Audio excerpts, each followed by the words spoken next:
So the Aire and Calder navigation is a historic canal in the Yorkshire region. It's principally used for freight and leisure craft, and now is used for bulk cargo, items such as gravel, fuel oil, sand, etc. Taking cargo all the way up to Leeds and South Yorkshire via the New Junction Canal. During December 2020, a major leak caused a rapid dewatering of this section of canal. This led to damage of several piled sections, and work was done immediately to rectify this issue, but a large element of piling had been damaged, which then required rectifying in future years. There was a few areas identified by CRT of failure, one being this area here where the piles had failed, and another area where the wash wall had failed, and it was putting the embankment at risk basically from erosion. We engaged with the Rotherham Group for the job because they've got a lot of specialist marine plant and equipment and knowledge to carry out the works. When we became involved in the project, some of the key things we had to think about were logistically. It's quite a remote place of work. There's several locations to the job, which meant that whatever we had needed to be floating. There's no access. What you can see here is exactly what it's been like for the entire duration of the job. We're working on both sides of the canal, so again, trying to get access to both sides was practically impossible. It needed to be floating plant, and shortly after being on site and starting piling here, it was identified that there was bedrock that was previously unidentified, so we weren't able to drive piles to height. So the original design had cantilevered solutions, which were 2/3 embedded to support their own weight and to just provide that the strength through the integrity, the structural integrity of it.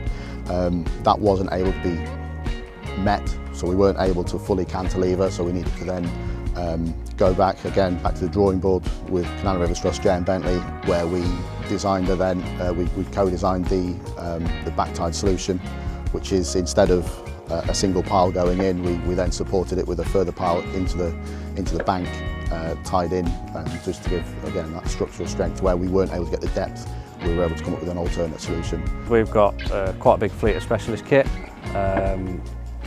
ranging from different water depths, different piling hammers to do different types and lengths of piles. The piles here were GU16, 7 metres long. We used 3 different types of hammers to knock these in, from vibro hammers to air hammers.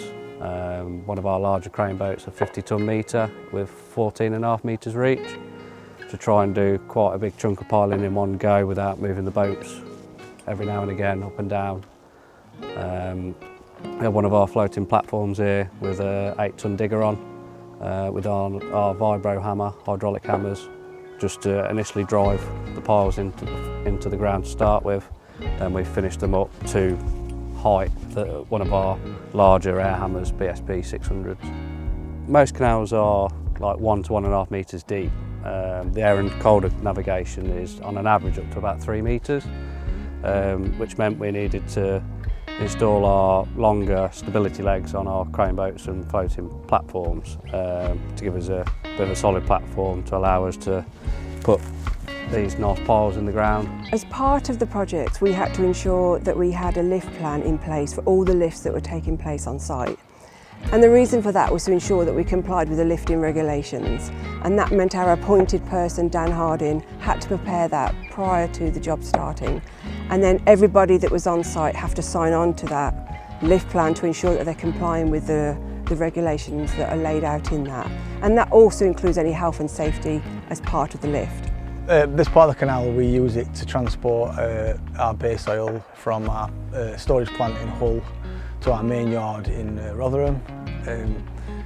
We use it to transport 400 tonnes of base oil per week, which from an environmental standpoint takes off up to 18 lorry loads off the road. So yeah, environmentally it's a great benefit to us. And yeah, logistically as well, it's a lot better. This is back up and running. The works on the Aire and Calder Canal were carried out to an extremely high standard. There was great communication from all parties throughout the project, with ourselves, CRT and the Rotherham Group, all actively involved in discussing the best approach. So we're really pleased with how the job turned out. A really good relationship working on site with all parties, and this work will improve the resilience of our assets moving forward and making sure that the navigation remains navigable for time to come. We are proud to have been involved in this project. This canal is over 200 years old and hopefully we've future-proofed it for a further 200 years and more.